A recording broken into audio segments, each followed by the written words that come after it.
So yeah, it was cool, man. Respect for the prayer. Believers, aren't we?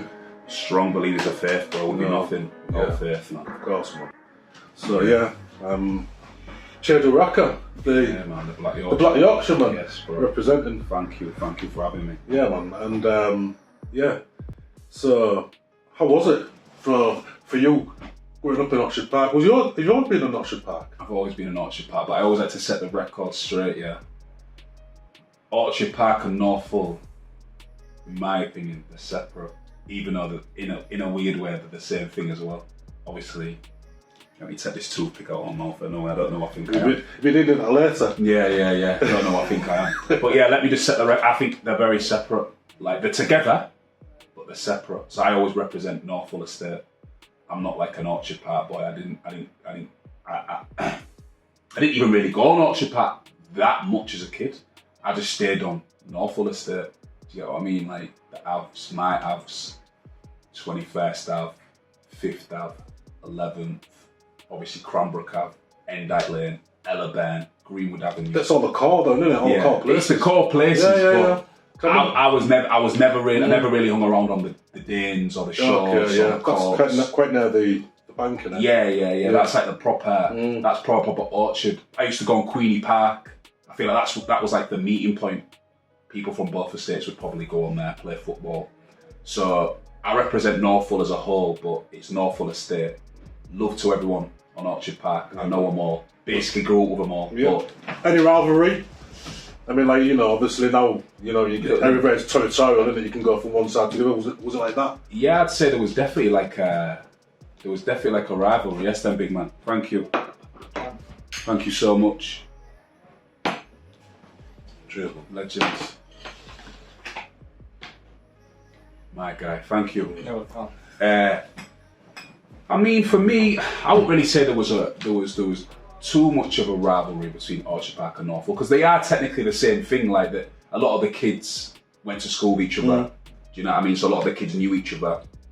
I'm just saying about my Norfolk experience. But there was a rivalry later on in life where obviously I hung around with a group of kids and they ended up getting into beef with people on my own area, so I was in a bit of a sticky situation, do you know what I mean? But that was many years ago and it's all love now, do you know what I mean? Nice one, man.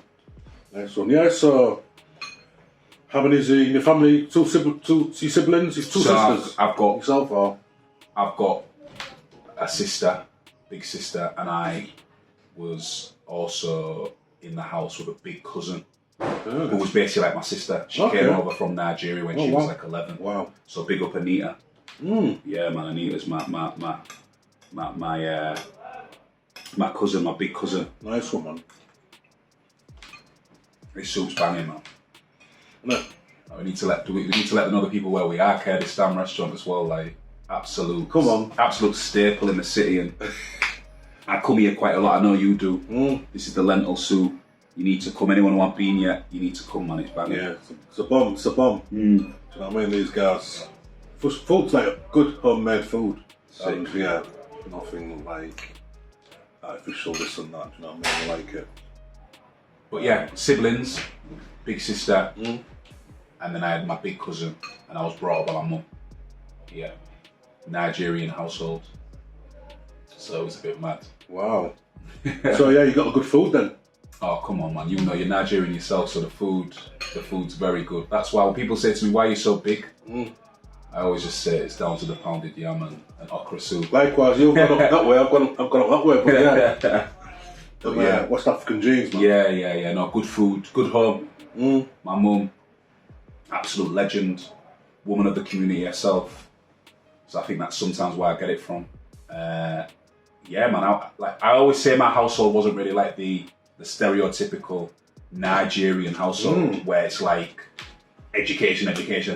Even though my big sister went on to be a solicitor, quite a successful one. But like my mum she want like you need to hit the books. And even though my mum's an educated woman herself, you would think she would be on me hard, but she won't, man. Not really.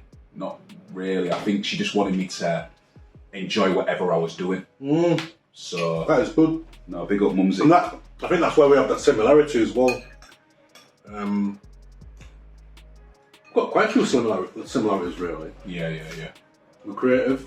Yeah. We Nigerian. Your mum's Igbo. My mum's Igbo, speaks their language. Yeah. Boom. From Hull. And we like good food. Yeah, man. That's all that matters, isn't it? That's all that matters. Yeah. So when did you start getting interested in music when you was young? What was your influences? So usually like for me, I had all of my mum's type of music. Exactly the same. You know Exactly the same. Yeah, my mum used to play. Influence. Yeah, my mum used to play a lot of music. Like high life, you know. Yeah. My mum used to play a lot of high life, like Fella. A lot of reggae as well, actually. But my mum used to throw a lot of parties when I was younger. So there used to be like loads of people from different communities, like South Asian people would come, like this was back in the 90s. Africans would come, like it was just like a melting pot. My household. So my mum used to throw these parties. All these different people used to come. Obviously, white people was there as well. And I used to see they used to party hard, bro. Party till early hours of the morning. Sometimes it could be a Sunday night, and I'm at school the next day. Wow! But the party would just be going, and I feel like that's where the initial interest of music, and then obviously my big sister and my cousin, when they used to get ready and go out to LA's or just do anything, my sister used to always have music on as well. So I started thinking, oh yeah, this is sick, that's sick. And yeah, that's where the love came, and then obviously I started getting my own taste of music. As you do. What age was that? So I was probably about 9, 10. Started getting my own taste of music, man. I think my first ever CD was a hand-me-down CD from my sister. Tupac, All Eyes on Me. You remember the first tune that you danced to? Ooh. We actually thought we were gonna boogie in the bedroom or in the living room. Not really. I remember because we know tunes that we kind of, you know what I mean, but just sometimes it's like them subconscious tunes we don't realise that we've, you know what I mean? One standout tune when I was younger, what used to get the house rocking when the house parties was happening, my mum's house parties, was Shaka Demus and Pliers, Murder She Wrote. Wow, sure. I just remember that, and that was just mad. Killer, bro. People would have plates of food in their hand in the kitchen, but when that came on, bro, people would rush to the living room and just dance. The living room with the dance floor. Yeah. So that tune there, yeah, I'm gonna say I can remember even me dancing to that. I'm just thinking, yeah, good times, good vibes. It's amazing how that tune even now. It's still up, mate. It's a banger. But good music lasts forever, doesn't it? Oh, it doesn't really matter, bro. It doesn't matter when it was made. Always lasts forever. Yeah, man, cool. So that takes us to when did you start? I remember. There was that crew that you was in. Lockdown. That's it. I'm still in it though, bro. I've got it tattooed on my skin, bro. Yeah. That's it. And people, lockdown. Was it Lockdown Boys? Yeah, Lockdown Boys, bro. People think that I've just been screaming lockdown because of the pandemic, not realising, bro, I've been saying lockdown for since 05. 05 or 6. It was prison. They might be in prison. Maybe. They might be thinking that, but now literally, yeah. So there was me, Crafty, another kid called Josh, and another kid called Rory. It was 4 of us, the Lockdown Boys, man. Yeah. I remember Lockdown Boys, man, because I remember some. I think it was Wally, you all turned up. Yeah. There's loads of you, man. There was fucking loads of us, wasn't there? There was fucking. I was wow, these guys, man. Because obviously the boys. It was just a crew, wasn't it? Yeah, man. Loads of us, bro. We used to roll deep back then, proper mob deep back then, Was it just because there was the music, but there was also just the gang, weren't they? Did you all? Yeah. Was that serious? It was. We were just the rappers. And then obviously you could say there was the entourage, you know what I mean? But it was we all had common goals at that time. We all had common interests. We were just young and feral though, proper feral kids, man. Just on the streets, just rampant. That life, isn't it? But it's funny that a lot of them kids weren't from Orchard Park though. We were all dotted from everywhere, from all around Hull. It's just mad. We just came together and obviously a few ethnic minorities as well. Like obviously there was a mixed race kid rolling with us, a couple of South Asian boys, like some Syrian twins, like the first of our kind of our generation. Just like, yeah, man, and then just loads of white kids, just raw as anything. It was cool, man. Nah, it was sick, man. Good times, like. So yeah, that was like my initial start in the game, and that happened because we used to like go to house parties, and we used to like obviously play songs like American songs and UK music, but we used to sometimes they used to be a part of the legend. It's a surprise till you reveal what's underneath. Yeah. You know what I mean? See how they cover the bread, and they bring the basket over there for you to put the bread in, but it's that kind of like, whoa. Yeah. That is big though. It's big that though. It's usually bigger than that. Yeah, man. For real, man. But yeah. So yeah, we used to like. Let me get that one there. We used to go to house parties, and yeah, just there used to be a time of the night where we used to like put on instrumentals, and then we Wait used for the rice, man. Oh, Rice right, is yeah. with the biryani. We used to just rap on these instrumentals, man, and just like I used to just mess about rapping, freestyling. Nice. And then one of my boys who was in the lockdown collective, he was actually the only rapper at the time, and he was like, oh, like, yeah, like, I feel like you're good. Why don't you actually like write lyrics down? So then the rest is history. Yeah, man. Great, man. So you just kind of started developing your own style? Started developing my own style, influences so many, like my favourite rappers, Nas. Yeah, conscious guy. Yeah, my favourite rapper's always been Nas. Nice one, man. That's a good choice. Tupac was one of my favourites. Have you heard that album, Nas and Damian Marley? Yeah, Distant Relatives. It's class, isn't it? It's class. I need to go back and listen to all of Nas's catalogue, to be fair. But yeah, Nas, Pac, I was a big Fabulous fan, LL Cool J, and then I started listening to sort of more English stuff, got into the grime and stuff, like introduction to grime was like 03, 04, More Fire Crew. So like Lethal, Ozzy and Nico, like Oi, when I first heard Oi on like London cable on the TV, I was just like obsessed ever since then. And then like obviously Channel U came, and yeah, man, there were the influences. So I just carved I picked from everybody and just made that's the best way. This Yorkshire, this Yorkshire wave, man. So I look at if I was to describe, I'd be like Pulse Bugs and Milan. Wow, man. People have said that. People have said that. Yeah, Bugsy's like. I'm representing. He's representing. You're representing. I rate. Bugs and Milan's heavy, man. I rate what Bugsy's done for himself, man. I like his entrepreneurial, like mindset. Do you know what I mean? Like for me, Bugs and Milan's a dream, man. Yeah, most definitely. I've always liked him. I've always liked his style. I've always liked how he writes. And that's a big compliment. That. I've always like, yeah, man. And I'd say that because you represent him, man. So it's all good. Thank you. Yeah, that's a big compliment. Yeah, enjoying, bro. Thank you very much, big man. Appreciate that. Enjoying. So yeah, it's a big compliment. Like I've got a lot of time for Bugs. Definitely, especially his older stuff. But it's not like I don't rate the stuff that he puts out now. But yeah, I've got time for Bugs, man. Definitely, that's a big compliment. So yeah, we've got the sea bass. We've got the salad there, and we managed to even get. I don't know. It must be special today because they don't usually give us his orange. You know what I mean? I've never oranges. Yeah. So the bread, the naan breads. Yeah. Spinach, chickpeas, okra, and potatoes. Yeah, man. That's cool. Yeah, so let's thank you a lot for our meal. Let me enjoy it in this chilled out day today in my bedroom. Chiedu Oraka. Amen. I told them to go easy on the salt. Oh, did you? They usually put that salt and vinegar sauce or like lemon or something, but it gets too much.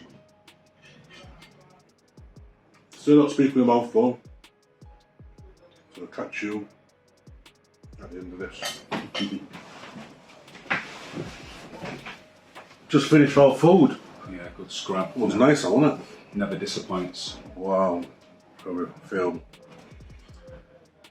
feel full, but I feel satisfied. Yeah. That's cool, man. So yeah, I just need that. I feel like Katie's tea. Yeah. Like, I'm sure they'll bring it. Yeah, man. But yeah, just going back to my man sat here, FullFlavaTV with Chiedu Oraka and Redlocz. Yeah, we're just having a bit of a chat. My man's journey. It's been an interesting one, hasn't it, man? Yeah, man. Crazy journey. And yeah, so you started kind of developing your own style. Yeah, I started developing my own style, sort of like taking influences from the people that I mentioned before, and then obviously started recording songs. Had two main setups. So one was in Rory's back room, my boy Rory, in his back room in his parents' house. That's where a lot of the creativity used to happen. We used to throw have little parties in there as well. Just mess about, and then obviously Rory, he didn't want to do it no more, and his little brother Josh didn't want to do it no more, so we had to move the setup. So then we moved it to Crafty's house, and that's where I recorded my first mixtape, Not Your Average Spit. Well, they just fell out of it. Just fell out of love with it. We didn't fall out with them. No, that's what I mean. They were still our boys, but they just didn't want to do music anymore. Wow. So I've seen some gal. You know what? They just didn't. They just wanted to, I suppose, just concentrate on their careers and just wasn't there. I think they'd grown out of it. Happens to them. So me and Crafty was still like wanting to do it. Hungry. So we moved the setup to his mum's house on Orchard Park, and then we just started creating my first mixtape, like I said. Released that in 2011, Not Your Average Spitting. He released his first mixtape, demonstrating versatility, and then he went travelling, like Australia, New Zealand. So then I was just left on my own, representing lockdown on my own, just with a bag of CDs, selling them on the streets. And like back then, like in Hull, no one was doing that. No one was on the streets selling rap CDs. And obviously, you know what Hull's like. It was very like guitar based, indie music. Do you know what I mean? Like it wasn't really the cool thing to do, being a rapper. So I'm out here going to nightclubs, selling these CDs, and I sold like over 300 copies. That's good, that. Which wasn't bad. £3 a pop. £3 a pop. That's good. Grind, man, the grind. The grind never stopped, and then started to create like a little buzz for myself. Started shooting music videos. Started getting a bit of an online presence through things like Facebook and early Twitter. And the hype just started growing and growing. Started getting shows, little shows, not the best shows. A lot of the promoters, like I say, were very reluctant to book me. Okay, so what show can you remember that was? Do you talk in Hull? Yeah, in Hull. Yeah, just in Hull at the time. Local shows, just at places like the Sesh, places like the Lamp, the Delphi, just little shows like that. And like I said, promoters back then want to fussed about booking me because rap wasn't the in thing. It was an indie thing, wasn't it? Like, and people wanted to be like the Oasis and be like Ed Sheeran and that. Like that was the thing. Acoustic sets and heavy guitar sets. True. And I just had to forge my way into the live music scene. Like I say, creating a buzz online. And yeah, man, they eventually had to start booking me. And when I got booked, I made sure that I was the best on the lineup. Nice. Do you know what I mean? So yeah, there was some interesting gigs on the come up, some terrible ones, I'm not gonna lie. But, it happens, man. But everyone has them experiences, do you know what I mean? So yeah, I wouldn't really change my come up in the game. In fact, it made me have a tough skin. People not really being there to see me, people turning their backs when I'm on stage. But I needed that. It made me into the artist I am today. So I can't really complain, and I won't complain. It is what it is. Of course, man. You gotta say thanks to them people. That's it, man. Because they're not doing that now. So, you know what I mean? Yeah, so. And I think like the biggest accolade from that set was like when all the cameras went off. Like everyone was saying that I was the man of the match of the set. So there's no better feeling from getting them kudos from your peers. So yeah, man, I just went in there and just tried my best, and that's all I could do. Yeah, well, it showed. That's when the industry started to wake up. They started to realise, like, oh, who's this kid from Hull who's making a banger? Got to shout out Deezy as well. He's on the track, and he produced the track as well. Respect Deez. Yeah, Deezy's my guy, man. Yes, man. So yeah, man, like, there's been so many turning points, man. So many. Too many to mention. Okay, well, I'll come up with another one then. That time when they put your face on the guy painted it, was it? On Head and Road? Oh yeah, on Head and Road. What was all that about? Madness, bro. Like, along with all the other people. Didn't even know that was even happening. I'm not from East Hull. I would never have to travel that way home. Anyway, I don't need to go through there. So I was only getting told by people, oh, I saw like, your pictures on a bus stop on East Hull and Edinburgh Road. I'm like, what? So I had to go check it out myself.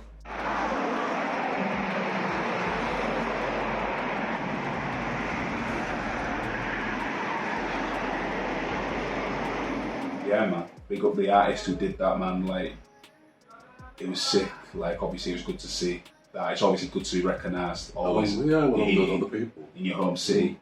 So that was sick, man. Really, really loved that. It's proper sick. Yeah, man. Big up my guy. Nice. Definitely.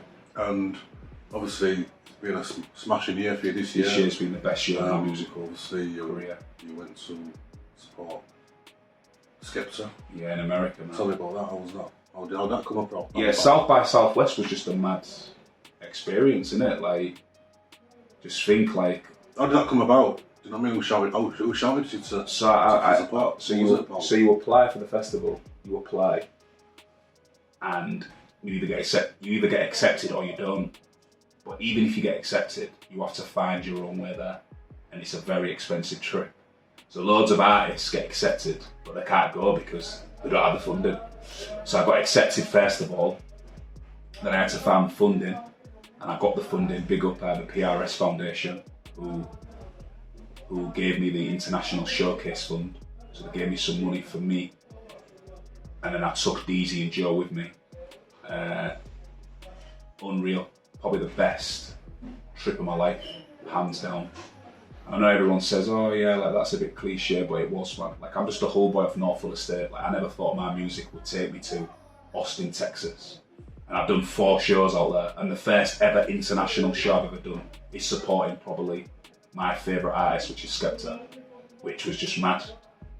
So yeah, that was like day. We landed. I think it was on the Saturday. Yeah, we landed on the Saturday, and then the Skepta show was on the Sunday. That was like the opening day of the music side of the festival. Sick experience, like, boom, just there, thrown in straight away. Still probably a bit jet lagged. But yeah, that performance was probably the best out of the 4 shows as well, the first one. Like, the crowd loved it.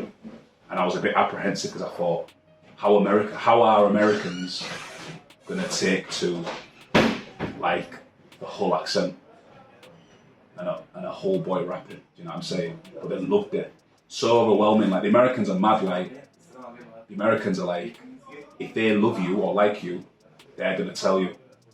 It was quite overwhelming. Like, as soon as I got off the stage, like, people asking for photos, Instagrams. Like, as soon as I got off stage, man, just the love was just there. Boom.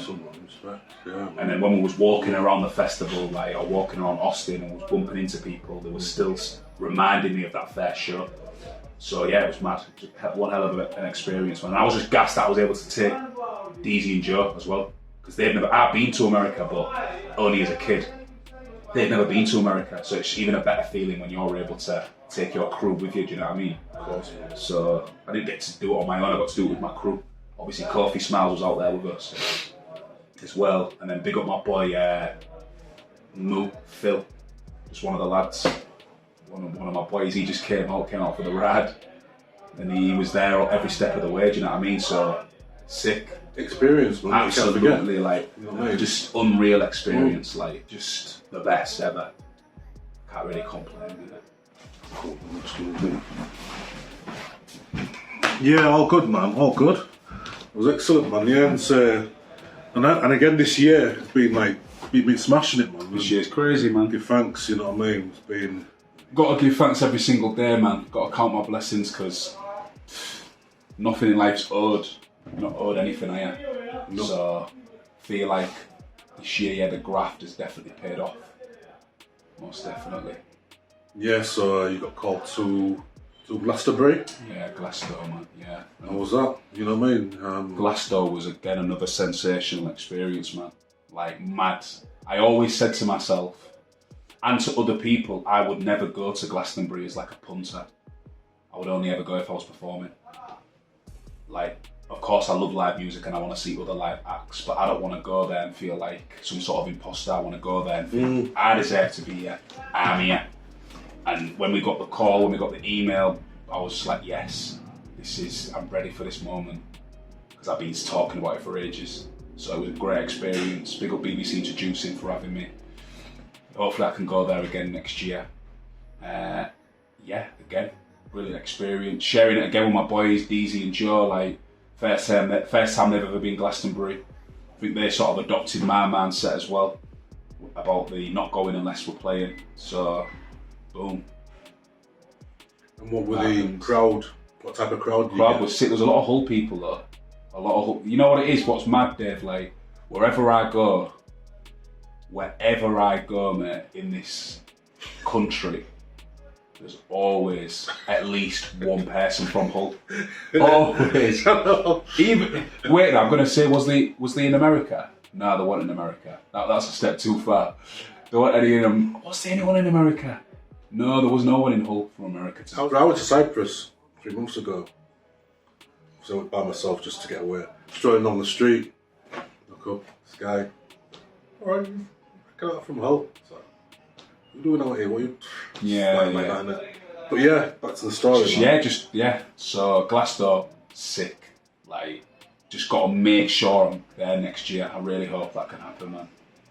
Really hope that, but by the grace of God, that will happen. So the type of crowds you got, was it just? Because obviously we know Glastonbury. Yeah. Obviously, it's not like main stage crowds. You get me? It's not like fucking. It's always a mixture of people, because some people are like they don't really know what the score is when they get there. So like people are messaging me saying, "Oh, what time you're on TV?" I'm like, mate, like I'm not gonna like out. Like I was on the iPlayer. There was like a highlight reel of the BBC Introducing artists. One song. So one of my songs was on the iPlayer, which was sick. I mean, the exposure is unreal. But I think people thought my full set was going to be on TV, but it wasn't. There was only one song that was on TV. But the crowd was good. Like, I'd say there was a good, like 100, 150 people there, which is good, man. Like, I'm happy first Glastonbury. And I was on in the daytime. On a Sunday when everyone's dying, basically. Everyone's hanging on the Sunday because they've been raving since the Wednesday, Thursday. So I can't complain, man. I was just there and gassed for the experience. Of course. When I was looking at when your work takes you places, can't complain. Cannot complain, no, bro. Right. If it takes you abroad, if it takes you in your... Doesn't feel... Sometimes you go to some places and when you've done your job, and then you get a chance to just go for a walk somewhere where you're there, out on the beach or somewhere where it's pretty cool to relax, and you're like, wow. Doesn't feel like work though. Nice, isn't it? Don't feel like work. So, yeah, gassed. So privileged to play Glastonbury, man. First Hull rapper to play Glastonbury, man. It means a lot. Respect, man. Yeah. So then he was the homecoming. Oh, after was that the Adelphi one? Yes, I went on tour. Yeah. Went on tour in October. So I did Hull, Leeds, Manny, Newcastle, Sheffield, and then I can sort of say London as well was part of that little cluster of shows. I did London a couple of weeks ago. Yeah, the homecoming show was mad. Like I hadn't performed in Hull for 14 months before then, and then before that it was 2 years. So I don't really do Hull shows anymore. So that homecoming sold out in less than a week. Like over 200 tickets at the Adelphi. Like boom, yeah, man, just big up my Hull people. They always show me love. The crowd was so diverse as well. That's what a lot of people picked up on. A lot of people was like, I I can't believe how diverse your crowd was. There was like, you'd have like your chavs, then you'd have like your punks, then there'd be like some mosher looking kids, do you know what I mean? And there'd be like hipsters, like old people, young people, people bringing their parents, like there was someone there with a mobility scooter at the front row, do you know what I mean? Proper diverse crowd, man, and that makes me feel happy, do you know what I mean? Because it makes me feel like my music's like, like it doesn't matter what type of life you've had, you can relate to it. So yeah, man, I think that was the best thing about that show, just seeing the diversity. Obviously my mum and sister was in there, like, yeah, it was a proper nice night. Good way to start the tour. Start the tour? That was the start of the tour, yeah, good way to start the tour. Leeds was good, Newcastle was sick though as well. Newcastle was really sick, Sheffield was really good. The London show I've just done recently was definitely the best. I've done like 3 headline shows in London this year, and that London show I've just done at the lower third was real good as well.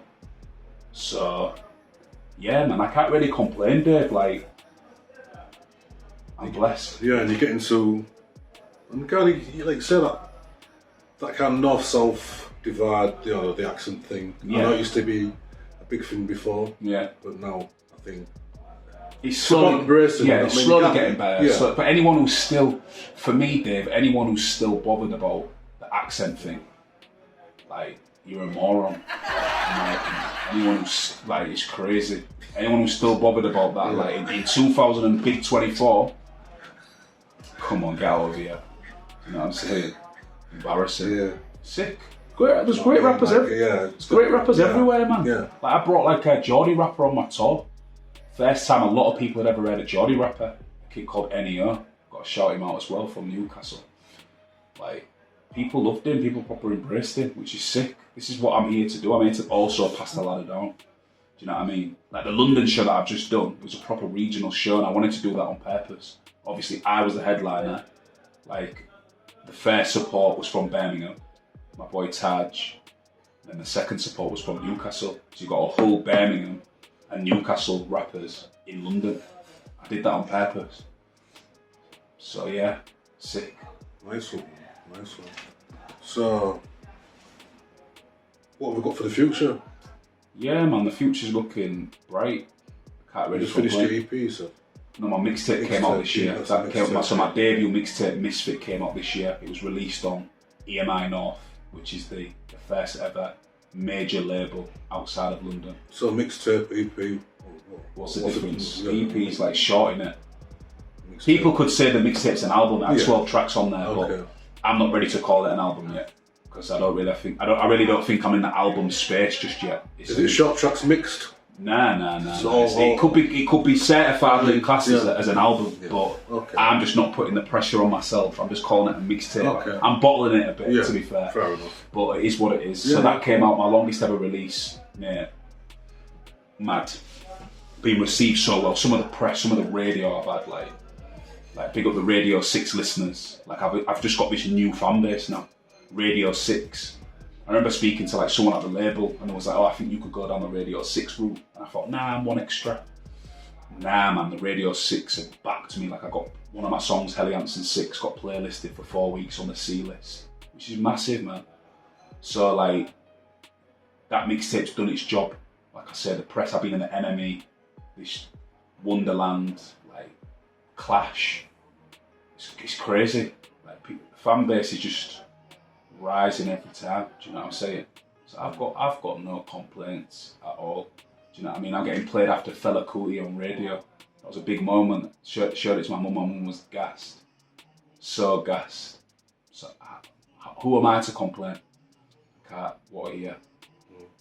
And so what's next? Yeah, I've just got to keep on applying the pressure. Hopefully more projects in 2025 and just more of the same. Like I'm not going to say this is happening and that's happening until it's happened. There's things in the works. I've got some big news, to be fair, but I can't say nothing just yet. Cool, man, you don't have to. But trust me, 2025 next year's is going to be sensational. Cool. So I know you're a community guy, and man. You're big for the community. Always. To the youth and stuff, and spreading some good vibes in your own city. So what other projects have you been involved in? So I was a teacher for 8 years. Yeah. I worked at a pro at Costello Stadium, delivering sport, like a BTEC first diploma in sport, teaching some of the most difficult children in the city. That was like a job fresh out of uni, and I loved it, man. You went to uni as well? I went to uni, yeah. Trust me. So Like this journey, mate. Like Dave, my journey and my story is mad. So what was you doing at uni? I did sports development and coaching. Player. Yeah, I did sports development and coaching. Yeah, went to Lincoln Uni, moved there. Really needed to, because I was just getting into all sorts of madness in Hull at the time. My mum was like, "You can't stay here no more. You need to get out." Which I was really scared about, even though it's only an hour down the road. But I was like, "Oh, my whole world's coming crashing down," because all I knew was Hull. All I knew was Hull. Do you know what I mean? So it was just like, I was thinking it was like such a huge deal, but it's the best thing I've ever done, because I got to see how other people live their lives. Because I met people from Brum, Essex, Rotherham, Barnsley, London, like. Uni life is cool, man. Like people from everywhere. Everywhere, Bedford, the youth services, yeah, basically, and put more money into it. Some of these kids are dying on the streets, bro, on motorbikes, and just finding no good things to do when their time could be put into something more productive. Do you know what I mean? Like, we need more youth clubs. Like I did like a lyric writing workshop the other day at a youth club called Route 1. I don't know if you're aware of it, on Hall Road. Yeah, I know we haven't worked there 2 years ago. There was like there was 5 kids in the class. Mate, I loved it. Just like old school primary school, isn't it? Old school primary school, but I loved it because these kids were so young and so like hungry. And that's the time when you need to get into them, because they don't really know anything. They're still young and they still want to learn. Do you know what I mean? And that's the time. They were year 7s, so they were like fresh young kids, eyes wide open, really into music, like rapping and stuff. Mate, I just thought it was amazing to see. But what I don't want to happen is that youth club to not have any money, has to close down, and these kids then have nowhere to go. Then they're on the streets, pissing about, and that's what we don't need. That's what we don't want. So I'm a proper advocate for that. So in your lyrics, what is it that you like to put across? I know some of your lyrics you read about like where you've come from and like the area and things that you've been through. It's just conscious stuff, you know what I mean? It's just a reflection of me, man. Do you know what I mean? Just a reflection of me, my lyrics. Like, that's all I can do. I can't be anyone I'm not. I have to be authentic in my bars. So I can't lie and sit here and say there isn't a little bit of fabrication, but there's not too much. Do you know what I mean? Like, I would say I'm pretty honest in my lyrics, and I'm just here just to inspire, man. Like, I'm here to speak the people's language, the whole people's language. So they've got a rapper they can relate to. And as long as I'm doing that, I'm doing my job. People are relating to it, aren't they? And yeah, I hope so. And other people are relating to it. That's why you get it about, and that's why you're taking your music to other places. Yeah, I'm just talking about the whole black experience. That's it. The whole black experience. And not even just the black experience, just the whole council estate experience. And if people can vibe to it, people can bounce to it, people buy merch, then I'm winning. Do you know what I mean? And people have been really vibing to it. Some of the messages that I get, Dave, is like amazing. Some messages are when I'm like, when it blows my mind. Like, I got a message from someone from New Zealand the other day. New Zealand, mate. I don't know. She heard me. I think she must have heard me on Radio 1. She had a song called Counselling. And that song that seemed to have touched a lot of people. I get a lot of messages about that song. But this woman from New Zealand, like, she wrote me like a huge paragraph. That much of a big paragraph that I had to send her a voice note back. Just to say thank you so much. But she was thanking me about my song. Saying like she was just, it's helped her. Like, she said it's just so refreshing to hear a man speak about stuff like that, and she's obviously gone through her hard times and it's helped her, and I just thought, wow, That's what it's about. It's not about the numbers, getting a million streams and getting a million views on YouTube. Them sorts of messages is what it's about. So I can't complain, like I keep on saying. Nice one. So about the training, like you keep fit. I keep fit. So what do you? Because I mean, before I go to training, what do you usually eat? Do you usually eat before you go to training? I do fasting. What, before you train? Yeah, I never eat before I train. Every day I fast at least 16 hours. I have a little bit of a time off on the weekend, but definitely Monday to Friday. Yeah, I'm fasting at least 16 hours. What time to what time? So it's whatever time I last put food in my mouth on the night, 16 hours after that. Yeah, man. Started doing that in lockdown.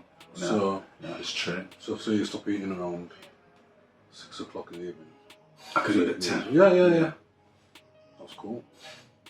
Yeah, so I keep train. your body to strict. Yeah. So that's it really. I just fast and I train. Do mostly cardio, a little bit of weight, still play football. So what about a bit of boxing? So what about after you've trained then? Yeah, I just eat. If it ain't come in the fasting window, then I've still got to wait a little bit and then I'll eat. Do you eat oats and blueberries, things like that? I don't eat loads of like oats and blueberries. I'm not gonna lie. 3, 2, 1. I'm saving the piece of my name's got Luda. I don't vote Kalam and soda cause I gotta watch my figure. I don't mean that kid from Ladbroke Grove when I say that I'm rolling with Digger.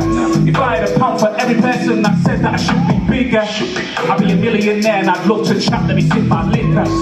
I'm alone most times cause most my lot are in and out on the pisser. They're all top dogs but me myself could never be a sipper. All these big weekends I'm doing no favours for my liver. Got Henny in my bloodstream. If I die young, don't cry me a river.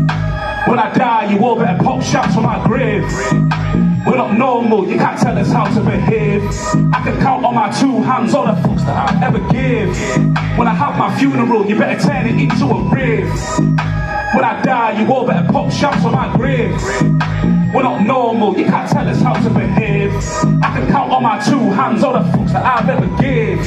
When I have my funeral, you better turn it into a rave. I don't see contention, but why does it always find me? If I stop one of my lot scrapping, but I'm spinning around like I'm Kylie. That's my Jenna, you can't have his Rolex like Wiley. We made these pussies bleed, what a time of the month, put that in your diary.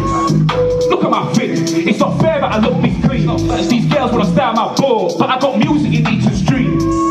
You must be tipsy, either that or you're having a dream. I ain't got mug written on my forehead, get it yourself if you want to leave. It's not a party until me and my misfits enter. Every day's my birthday, party like it's 5th December. Destiny's Child, say my name, say it again like Jemba. If you've been anywhere with me, then I gave you a night to remember. When I die, you all better pop shots on my grave. We're not normal, you can't tell us how to behave. I can count on my 2 hands all the fucks that I've ever gave. When I have my funeral, you better turn it into a rave. When I die, you all better pop shots on my grave. We're not normal, you can't tell us how to behave. I can count on my 2 hands all the fucks that I've ever gave. When I have my funeral, you better turn it into a rave. See you later.